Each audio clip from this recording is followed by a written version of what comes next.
and welcome to Whispers from the Dark. This is episode number 6. Of course, this is the show about everything related to Top Cow's The Darkness. My name is Royce, also known on the Top Cow message boards and some other different places as Duckness, and I have a lot to go over with you again today. I know I have a lot to go over every time we have a video, but particularly this episode is going to be a review of The Darkness Volume 1, Number 4. I'm going to review the current issue, which is number 107, came out about a week ago. Then I have a couple shout-outs. One is for ComicHype.com, and I'll explain that to you, as well as a shout-out for a friend of mine whose name is Michel Gagne, which I will feature for my original art of the day. Also to show you is I want to share with you some of my experience from a recent comic book sighting where I got to hang out with Marc Silvestri and Matt Hawkins, which is always awesome. And so yeah, here we go. Starting it off with Volume 1, Number 4. Issue number 4, written by Garth Ennis, penciled by Marc Silvestri with some help by Billy Tan, takes place right where the last issue left off, with Jackie being confronted in daylight by the Angelus for the very first time. Of course, the Angelus is the arch nemesis of the darkness. She is order and light, where he is chaos and darkness. He ended up there because Sonatine took him there so that he would be at a disadvantage while Sonatine makes demands on him. Jackie ultimately attacks the Angelus's lover because he has no power, but she is mortal and he has a gun. So he shoots her and uses her as a hostage so that he can escape. While they're making their escape, he starts talking to Sonatine, and Sonatine is telling him that, he still expects him to do what he's told, and, Jenny is still being held hostage. And Jackie says, hey, you've got all the cards. You've got Jenny, you've got this other hostage from the Angelus. Give me 24 hours to wrap up the loose ends in my life, and then I'm yours.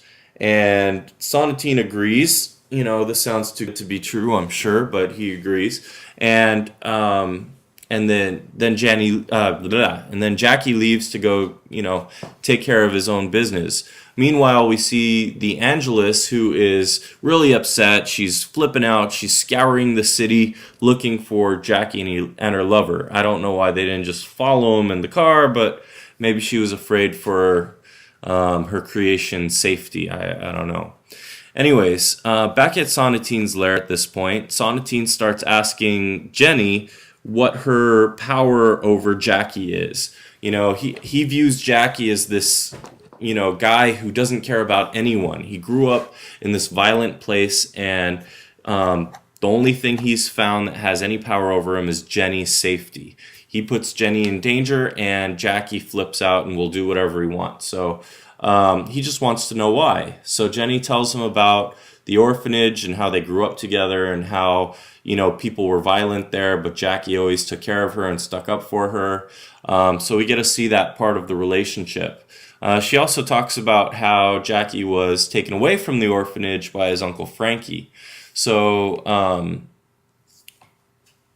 Sonatine at this point, he kind of starts to taunt her and spurn her, for his own sick amusement. But at least we get the story out of it.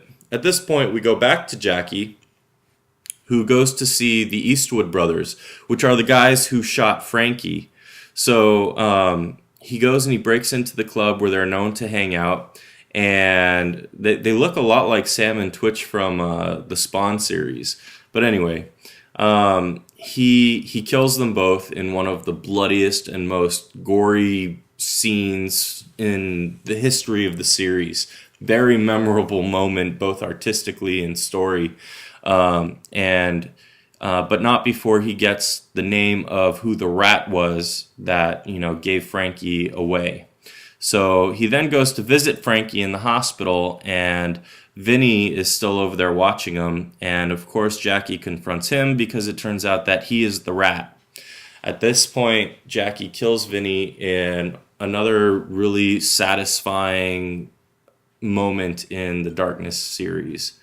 After this, Frankie wakes up, and Jackie, is really happy he's awake, but he is also planning his next moves with, Sonatine and Angelus, and that's where the end of this issue is.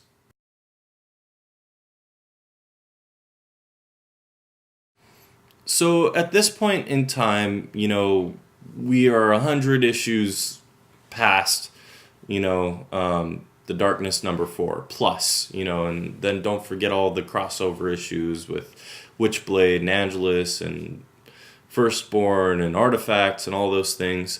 And the Angelus particularly has really kind of evolved from what she started as. But this first Angelus was supposed to have supposedly been around for hundreds of years. And she has said in this particular issue that she was planning to kill Jackie and have the seed end with him, and that would be the end of the Darkness. But now we know that can't necessarily happen that way, because Jackie can't really die. He's already come back from the dead at least once, maybe twice in the series, right? So you can't just go ahead and kill the Darkness. There has to be something more to it than that, Also, she says that she killed every wielder that she's gone up against leading up to him. So if she killed them, then how exactly did the bloodline pass on?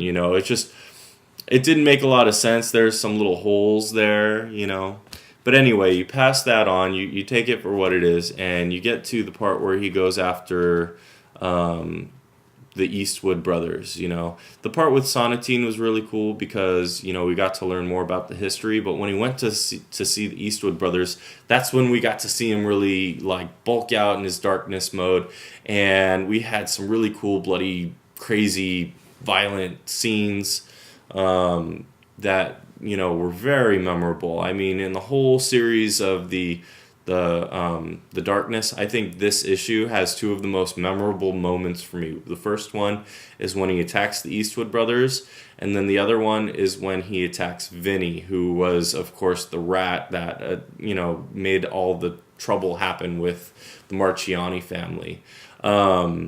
When he throws Vinny off the roof, and while Vinny's on his way down, he sends the Darklings with him, and they're just taunting him the whole way down. And it just seems, it's so overkill, but in a way that is just really satisfying. When this guy screws you over, this is what happens, So I thought it was a really, in the end, it was an extremely memorable issue, not only at this point in the series, but for the entire series overall. So I highly recommend the issue, of course. I hope you guys are reading along with me. The next issue I want to talk to you guys about is the current issue, which is issue number 107. So here it is. Issue 107 by David Hine and Jeremy Hahn with John Roosh. This issue takes place again right where the last one led off. And we start out with Jackie barreling into this building where Balakov has been fighting with the doppelganger for the whole day. He notices things are kind of weird right away, and he soon runs into Aram, the Witch King guy, and Aram brings him up to speed on what was going on when the doppelganger and Balakov, burst through the ceiling. So Jackie is there armed with nothing but a gun, and guess what? He aims it at Balakov and shoots him in the head, and that's the end of the fight. And the doppelganger, who's been fighting him the whole day, is just kind of at a loss. He doesn't know how that happened. So, but it did, and Jackie says, "You get out of here." And the doppelganger, kind of points the finger at Aram and says, "Hey, you need to talk to this guy. He was with him, and, you need to figure out where his loyalties are because he's getting in the way and causing problems." So Jackie says, "I'll deal with it." And he talks to Aram, where Aram basically tells him that this power that Balakov had is something really ancient, even older than the Darkness, and it's very similar and related to the power that he himself wields and uses to deflect the Darkness or have any kind of power over the Darkness. So anyway, Jackie goes home to kind of process all this, and he runs into Jenny, who is having some major, problems mentally, and she doesn't know what's going on, and Jackie is trying to calm her down. He calls a doctor, and he uses hope as a reason, saying she needs a blood test, but actually he has her kind of evaluate Jenny. So she says that Jenny seems like she's going through some sort of dementia, but it looks like the whole change that he caused just didn't really take with her, and it's causing some issues. Bringing her back from the dead just was not a good thing. Jackie's having nightmares about her, but the big kicker at the very end of the issue is the doppelganger goes and is making plans with Hope, and he, now being released from his hold on having to stay at the house as much, shows that he has now been able to go outside in the daylight. It hurts him, but he can do it, and Hope is with him. So we'll see what happens next. So this is another really kind of interesting issue. There's a lot that happens. The first thing is that there's this weird demon power that Balakov got, and Aram says that it's something that Jackie has unleashed that was older than the darkness. And he asked, what did you do that made this happen? And of course the answer is probably that he rewrote reality, and that opened whatever doors or rifts or whatever there is. But he does also say that this is related to his power, so that it kind of makes me curious about more about him. I need to know what his real origins are. He's such a mysterious character. I don't know how much I necessarily am in love with him as a character, but he's definitely ripe with this mystery, and I gotta figure out what it is already. So I'm hoping that is answered. Oh, there's my little darkling there. One of them anyway. So anyway, so we got to figure out, where he's coming from. The next thing that happens is, Jenny is cracking. I mean, she is falling to pieces. She doesn't remember that she's Jenny Estacado. She's saying, my name is Jenny Romano. So, she's got some real serious issues going on. And Hope is starting to bond with the doppelganger. He is taking control. Jackie is starting to lose it too. He's starting to, I don't know if he's being taunted by the doppelganger, or if he is mentally losing it himself from all the craziness, or if it's, a combination of the two. But he's having a really hard time with all the mess that's been going on. So anyway, and the whole thing at the end where, Aram released, or at least loosened, the spell that kept the doppelganger at Erewhon, which is their home. And now the doppelganger has shown that he can go out in the sunlight. So, I mean, this opens a lot of new doors for a lot of mischief, and I don't know what's going to happen. So, anyway, so that's the end of the issue. I thought it was a really good issue. Again, Jeremy Hahn's artwork is really, really great. I think it really suits the the writing perfectly. The only thing I wasn't sure on with his art was they show a couple shots of Hope where she's manifesting some of the darkness on her own end, and they show half of her face right down the middle, where half of it is normal and half of it is kind of like darknessed out. I don't know if there is a reason that has to be so symmetrical. I think it would look a little better if it weren't so. If there were just like little blotches here and there, almost zombie-ish, like the cool shot he did of Jenny in Jackie's dream. Just something that didn't look like a straight line down the face. But other than that, his art is really, really great. The writing is really, really great. I like in the art where Jeremy Hahn does the boxes, that the art is inside of. They're not super straight lines. They're kind of like a little uneven, a little wavy, but it adds to the feel of insanity that are going on within the pages of the book. So again, I think this is another stellar issue. There was a variant for this issue, and here it is. And this was a prize to me from ComicHype.com. So here's my shout out to ComicHype. I on my last episode, I told you guys that I had a little bit of news from New York Comic Con, and it was about this new mini crossover they're going to do called Progeny. Well, the reason I found that out was because Matt Hawkins posted on his Twitter or Facebook. I follow him there. I don't know which one he posted on. But he posted that he had a couple of announcements for New York Comic Con. So after New York Comic Con, I was trying to figure out what was announced. And I couldn't find anything. There just wasn't really a whole lot of coverage that I could find. I was doing all sorts of internet searches. And the only one that I found that had an answer for me was this ComicHype.com. So I wrote a little, blurb about it on the Top Cow message boards to share, and of course I mentioned the news here as well, and I linked to the ComicHype website. Well, the guys over there were really thrilled to have someone promoting their site that they decided to give me this awesome prize, which is the Long Beach Comic Con variant of the book.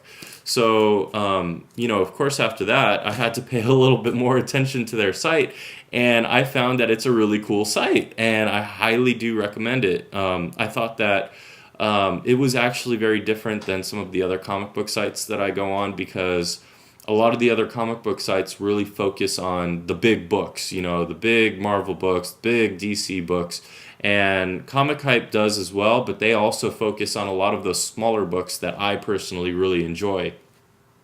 Plus, they have cool contests. Not only did I get this book, but they also recently ran a Witchblade contest where, people could send in pictures of themselves reading the Witchblade, and they were going to pick a winner from that to send the Witchblade cover that matches this one as a prize. This is part of a triptych cover. For those of you who don't know, there's a middle section, I think it goes on this side, from Artifacts, and then the other one is from Witchblade.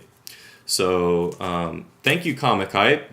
This is an awesome prize, and I'm really thrilled to get it. And, one of the things that I really love about making this connection with you, ComicHype, is that I feel like I'm becoming part of a community. We're kind of becoming this web circle between, all these different Top Cow fans. I like to interact a lot with Doughnuts and Top Cow.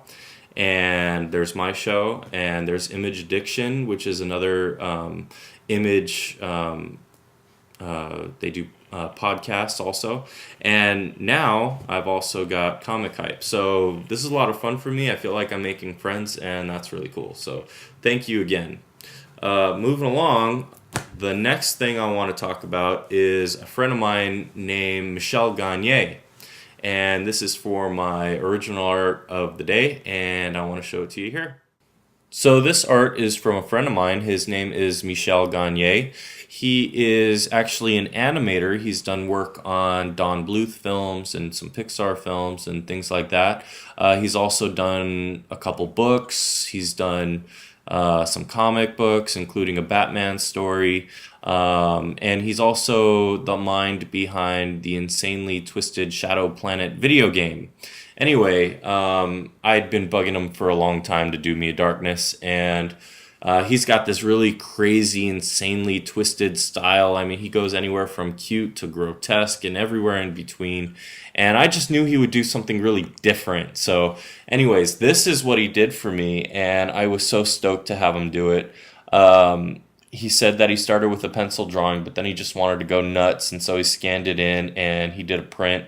And he printed it out and wrote it as print number 1 of 1, and so this is what he gave me. So thank you, Michelle. I love this thing. So the reason that I brought up this particular piece and this particular artist to show you as my original art of the day is because Michel Gagne currently has a Kickstarter going on. For any of you who don't know what Kickstarter is, it is a really cool way for people to raise money for projects. where people donate and they receive some really cool goodies as a thank you. So anyway, I will link to his site below. I strongly urge you to contribute. He's got some great books as giveaways, or not giveaways, but as thank yous for people who contribute. And I've got the utmost faith in him. He is such a creative type, and he's such a big talent that I really want to support him, and I hope that you guys do too. So I will be linking him below in my comment section, and make sure you check him out and throw some support. I would definitely thank you for that.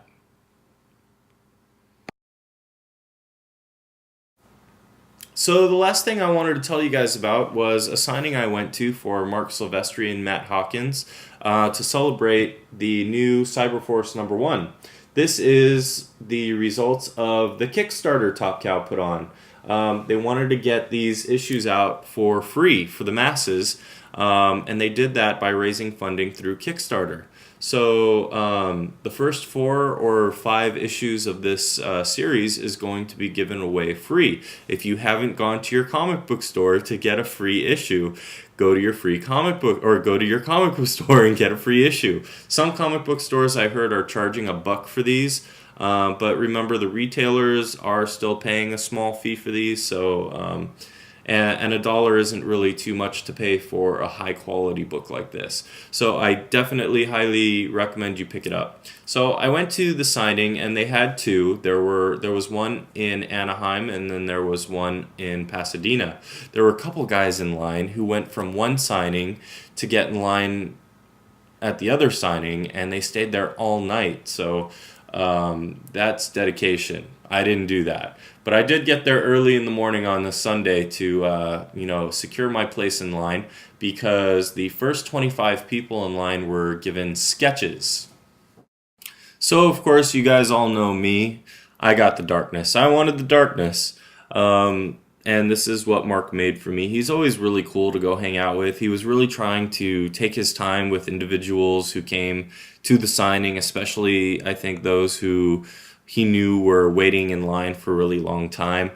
Some of the other sketches people were getting were Darklings, other superheroes, X-Men, a variety of characters, and he seemed like he was really enjoying himself. Matt Hawkins was there doing writer sketches, and Rasan Ekadel was there, who was doing Think Tank with Matt Hawkins, and he was doing some Think Tank sketches as well as some really badass Ninja Turtles. A lot of people seemed to dig those from him, so they were asking for a lot of those. One of the things I like to do when I go to signings sometimes is to bring little presents with me for some of the creators. So, I brought these little cool tequila skull bottle things, and I gave them to Marc and his wife. And she's also a real bubbly person. She's got a lot of enthusiasm for what Marc does and for all the fans. So she's always a lot of fun to see as well. And she sent me this cool thank you picture to thank me for getting them a cool little present. So meeting them again, because I've seen them for years, was a lot of fun, like it always is. And I think anyone who's a big fan should really try and get to see them at some point or another. One thing that I also thought would be kind of fun to just mention, just because it was fun for me, was I brought a lot of comic books to get signed by Marc. I brought some Witchblade and some Darkness and some old Cyberforce, and I brought probably like 20 comics. But the thing that Marc seemed to really dig was these old Cyberforce ash cans that I have. So, he was looking at these and he was just like, man, this is how we used to make sure we held on to the rights of our books, with the whole copyright thing. And I haven't seen these since they were printed and given away originally. And these just don't exist anymore. Where'd you get these? So he was really excited about these.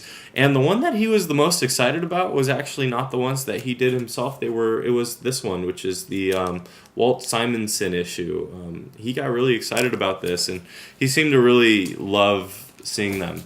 So anyways, another long episode. I'm sorry to have kept you all up so long, But there was all these things going on that I just had to tell everyone about. I went to signings. I was being contacted by cool websites. My friend is doing a really cool Kickstarter to get an animation, project going on. So, and then I had to do, the new issue that was out, and my, keep going on my review of the old issues. So I hope that you guys are all kind of hanging in there with me. I hope you're enjoying yourselves, and if you have any comments or questions, please do, leave them for me. I love seeing them. Next time I plan to talk about, where am I now? I think The Darkness number 5, and, whatever other news comes up, and I'll have a new artist with artwork to show you. So till next time, thanks for tuning in. Stay dark.